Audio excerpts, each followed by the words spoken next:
Ladies and gentlemen, in the SSE Arena, we are ready for 3 5-minute rounds in the professional featherweight division.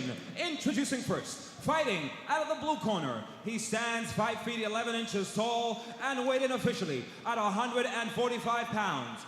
With one loss to his professional record from Dublin, Ireland, Andy, the Carlow Kid Murphy. Let's go, Andy! And his opponent to my right, standing 5 feet 8 inches tall and weighed in officially at 146 pounds. With 3 wins and 1 loss in his professional career, fighting out of Belfast, Northern Ireland, Stephen Kilfin. When the action begins, your referee in charge, Daniel Mulvahedi. So this is the big question here tonight. You heard the crowd pop for Stephen Kilfin. Has he still got it? Will this comeback be successful against a man that is really clear to prove his own point here tonight, Chris? It is an inter-island rivalry. Belfast, Stephen Kilfin, Dublin, Andrew Murphy. Now the thing for Murphy is, he said quite clearly, he's focused far more on his training than the weight this time. He said he was so close to making weight over a week out, and he said he really wants to show people what he's capable of tonight. Murphy very good at switching the angle on the strikes. You saw it there a number of times. And he's finishing his combinations with the right hand. Again, a switch up to the left high kick. He's got to confuse Kilfin. He's very light on his feet. As you said, good movement laterally. Left hook though from Kilfin. Kilfin can afford to be patient here. He knows right now that Murphy is trying to press the action. Well, it makes sense, Chris, because you want to see just how much ring rust, for want of a better term, is still there with Stephen Kilfin. So he'll want to test him early. And you feel that the longer it goes in, the more that rust will work his way out of his system for Kilfin. Again, the Carlow Kid switching things up. I like it.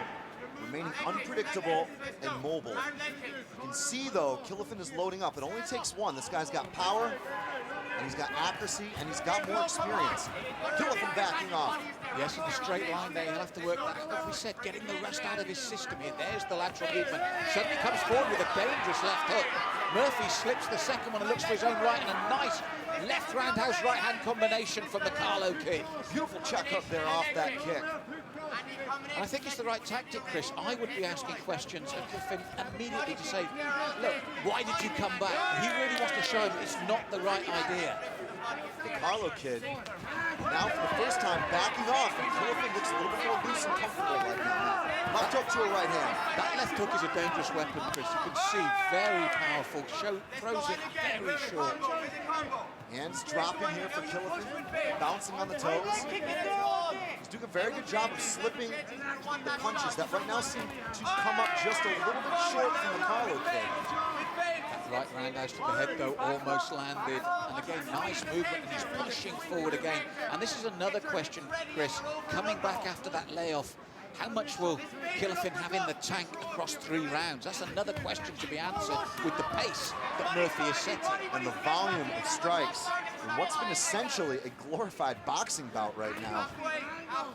In typical Irish fashion, these two standing in the middle of the ring and trading leather.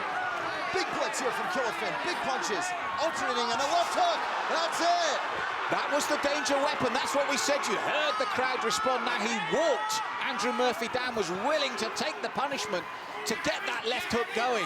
Wow, how he survived that, I still don't know. Possible leg attack exchange.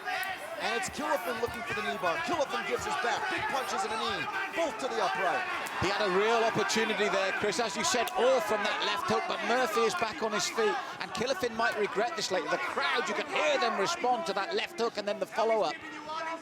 And if you wanted action, you've had 3 minutes of absolute furious exchanges between both men, but for the first time it went down off that left hook. So clean there from Stephen Kilfin. Well, one thing we learned from that, Chris, is he's happy to walk Murphy down. He's happy to stay in the target zone because he's confident of that left hand look. And you can see by the way he's moving, he's looking to throw it, but he ate leather again. It seems he's happy to do that to get his own shots, but it's a dangerous game because there's a heavy knee there. Murphy stepping picking up the pace again. But Kilfin can take it, man. That guy's got a chin of granite. And he's got pretty good coverage with his hands. And I think it's a good tactic. He must know after coming out of retirement, for want of a better term, it is coming out of retirement, to conserve energy, save time, stay in the pocket and then look for those big shots. He's eating punishment here, but you saw the last time he did that was for one reason, to get that powerful left hook off. I like the hand fighting right now. Watch for when Kilfin will redirect one of those short punches from the Carlow Kid. And you saw him there goading Murphy on. He wants that. He wants it close because he wants to be in range for his own left hook. Murphy doing all the right things here at the moment. I like the kicks from Murphy. He needs more of those. Spinning wheel kicks. Swing and a miss there from the Carlow Kid. Both fighters trade again.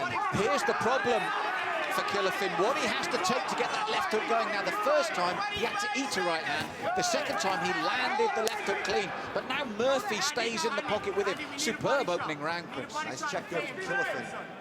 The right hand from Murphy, the right straight is the one. It's the left hook of Kilfin versus the right straight of Murphy. 10 seconds to go. Oh, that right hook, Kilfin really felt that here. In the end, this could be all over. With the last 10 seconds, the right hook was the danger shot. Kilfin was bleeding to the left-hand side of his face.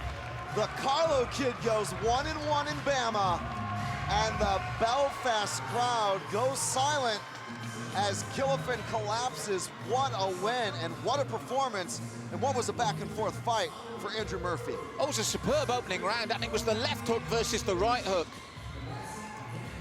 And let's take a look at some of the action here. First of which, that knockdown, Malcolm, that was textbook boxing. And Chris, now with hindsight, Kilfin's big moment. This was the moment for him that he had to exploit. Now we know that he hasn't taken it. This is key when we see Kilfin's knockdown of Murphy. Awesome. Got that coming up here in a second, folks. Here we go. So, down goes Murphy. Kilfin smelling the finish here. You look at the way, though, that Murphy was able to recover, get his legs in the mix, hit that lumberjack sweep, and there's the body shot. That was the shot. It was the left hand versus the right hand, and you can see what it meant to the Carlow Kid Andrew Murphy. Walking his man down, there's the right hand, superb shot, and then Dan Mulvaney right there, and it's all over. Kilfin will look back on this and really rue that opening knockdown. Incredible action, folks. We will go to our Master of Ceremonies, Mr. Buddy Johnson, to make it all official here in Belfast. Our referee called a stoppage in this bout at 4 minutes, 58 seconds of the first round. To your winner by TKO, Andy, the Carlow Kid Murphy. Thank you, Stephen. Hey, awesome. Yeah, for sure.